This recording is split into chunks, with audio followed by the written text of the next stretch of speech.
जय श्री राम दोस्तों, जय हनुमान। कैसे हो आप सब लोग। भक्ति करते वक्त भी हमें कई बार अनुभव नहीं होते हैं।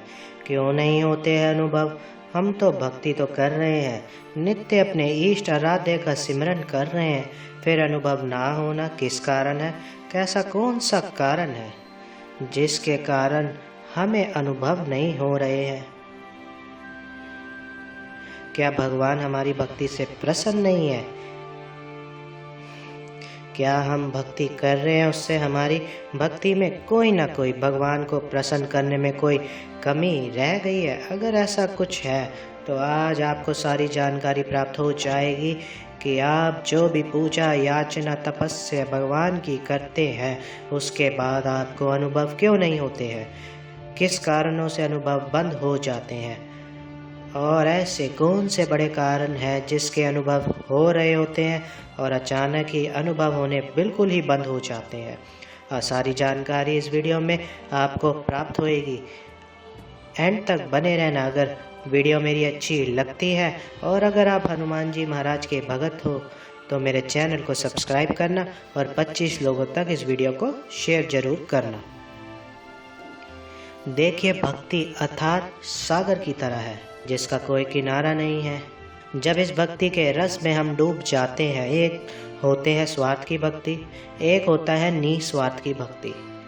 और जब कभी भी हम स्वार्थ रूपन अपने इष्ट आराध्य की सेवा कर रहे हैं या कुछ भी कर रहे हैं तो भगवान हमारे स्वार्थ को जानते हैं। जब वो ये जानते हैं कि हमने इस घर में जन्म लेना है, जब वह ये जानते कि हम इस गोत्र में पैदा होंगे, हमारे ठीक है पिता ये बनेंगे, हमारी माता ये बनेंगी, ये सब जानी जाते हैं,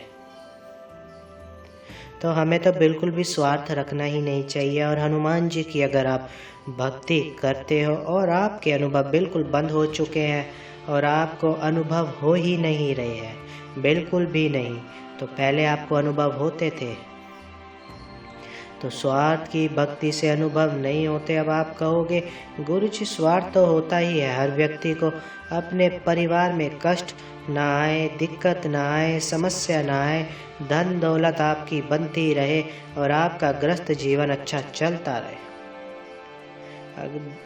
अब देखिए, अगर भगवान की भक्ति करोगे तब भी हमारे साथ ये सब कुछ होगा।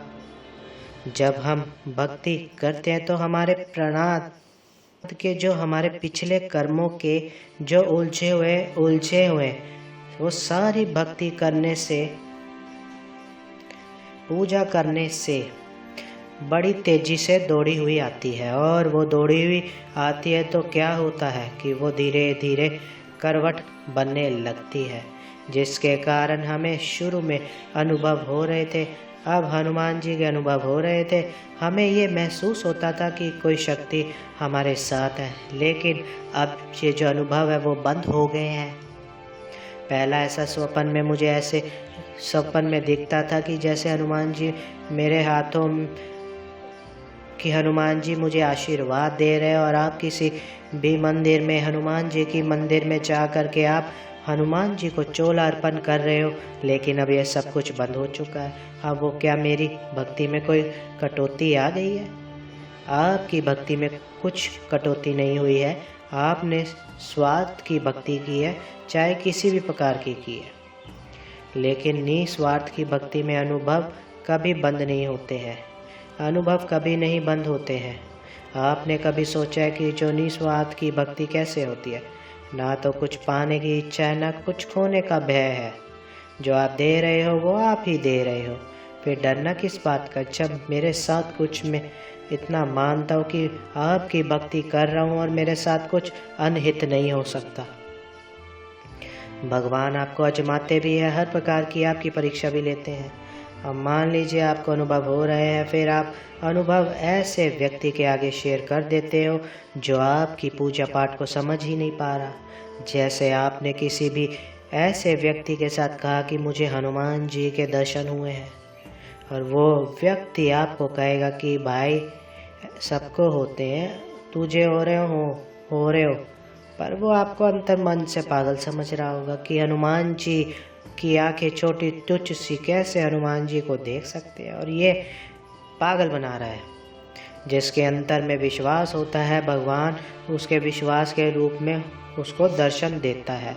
उसकी आस्था को बढ़ाने के लिए अभी कई लोगों को ये बात अजीब सी लगती है कि हनुमान जी के आपको दर्शन हो रहे हैं, आप तो फिर ये काम भी 1 मिनट में करवा सकते हो। देखो, वो आपकी भक्ति के माध्यम से आपको दर्शन हो रहे हैं, और परमात्मा आपकी उसी प्रकार से आपके कार्य को पूर्ण करता है जैसे आपने अपने गृहस्थ जीवन में जितना फर्ज आप अपने परिवार के लिए निभाते हो ना, उसी प्रकार से वो आपके इष्ट है और आपकी मनोकामना को वो पूर्ण करते हैं। लेकिन उस मनोकामना को पूर्ण करने और ना करने में कुछ ये भी होता है कि कुछ चीज़ हमारे लिए बेहतर सोची जाती है, लेकिन हम उसे गलत सोच लेते हैं। जैसे हम कोई भी कार्य कर रहे हैं, अगर आप हनुमान जी को आगे करके चल रहे हो, हनुमान जी कलयुग के राजा प्रधान रूप के देवता है, उन्हें बड़ा बनाने के लिए, ठीक है,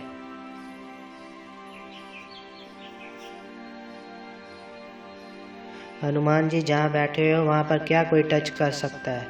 तो इसलिए भक्ति भी ऐसी है, अपने भगत को बाबा बनाने के लिए हमें तराशते हैं कई रूपों में, और जिसके कारण हमें अनुभव भी होते हैं। मान लीजिए, क्या पता आपको पहले अनुभव होते थे, अब अचानक आपके अनुभव बंद हो गए, तो क्या पता आपको पहले अनुभव होते थे, अब अचानक आपके अनुभव बंद हो गए, तो क्या पता परमात्मा आपकी परीक्षा ले रहे हैं, आपके धैर्य की परीक्षा ले रहे हैं, आपके विश्वास की परीक्षा ले रहे हैं। अनुभव बंद होने के पीछे ये कारण भी हो सकता है, ये भी हो सकता है। और कई बार हम लोगों से ये बात शेयर भी करते हैं, और शेयर करने के बाद भी हमारे अनुभव बंद हो जाते हैं। अगर कभी भी आपके अनुभव बंद हो जाए, एक काम मात्र कर लीजिए, हनुमान जी के श्री चरणों के ध्यान में रख करके हनुमान जी के आगे प्रार्थना कीजिए कि हे प्रभु, मैं तो नादान हूँ, मुझे आपकी भक्ति पूजा पाठ करनी बिल्कुल भी नहीं आती। मुझे नहीं पता आप मुझे किस रूप में दर्शन देते थे, पर मुझे दर्शन देते थे। मेरे अनुभव, मैं चाहता हूँ कि दोबारा मुझे अनुभव होने लग जाए, उससे मेरी भक्ति और ज़्यादा गहरी रहस्यमय हो जाए। मुझे आपके दर्शनों की आवश्यकता है, मुझे आपकी तरंगों की आवश्यकता है, आपकी तरंगों की आवश्यकता है और आपकी कृपा की आवश्यकता है। एक सीताराम की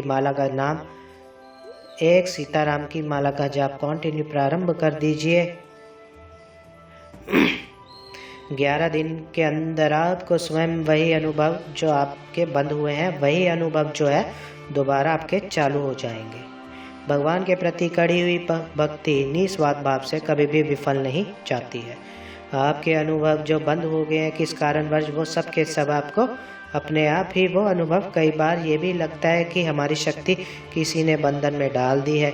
देखिए, जो हनुमान जी की पूजा करते हैं, कंटिन्यू अपने घर में करते हैं, सुबह करते हैं, शाम करते हैं, और जो हनुमान जी के उपासक है उसकी शक्ति कभी बंधन में नहीं आती है।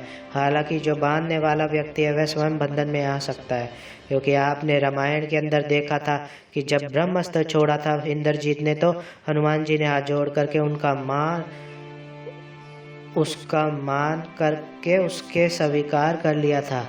उसके बाद वही ब्रह्मास्त्र को खंड कर दिया था, और भरी सभा के अंदर श्री राम के नाम का लेके। तो हनुमान जी के भगत के ऊपर किसी भी प्रकार का बंधन नहीं लग सकता है, जो नित्य नियम कर